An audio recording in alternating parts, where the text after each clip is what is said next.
paktën 47 të plagosur sipas autoriteteve lokale. Kryebashkiaku i Harkivit Ihor Terekov tha se goditet ndodhen në të paktën 12 zona të qytetit të dytë më të madh të vendit, duke dëmtuar ndërtesa banimi makina dhe infrastrukturë civile. Edhe guvernatori rajonal Oleh Syniehubov konfirmoi përmasat e dëmeve pas sulmit. Në reagimin e tij pas ofensivës presidenti Volodymyr Zelensky kërkoi më shumë mbështetje nga partnerët ndërkombëtar duke theksuar nevojën urgjente për mbrojtje ajrore. Përderisa bota po heziton të marrë vendime, pothuajse çdo natë Ukraina shndërrohet në ankth duke humbur jetë njerëzish.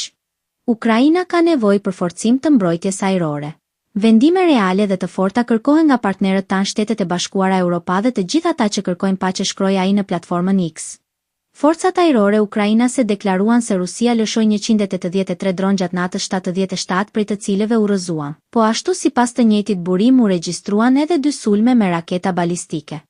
Ndërkohë Ministria Ruse e Mbrojtjes ka pohuar nga ana e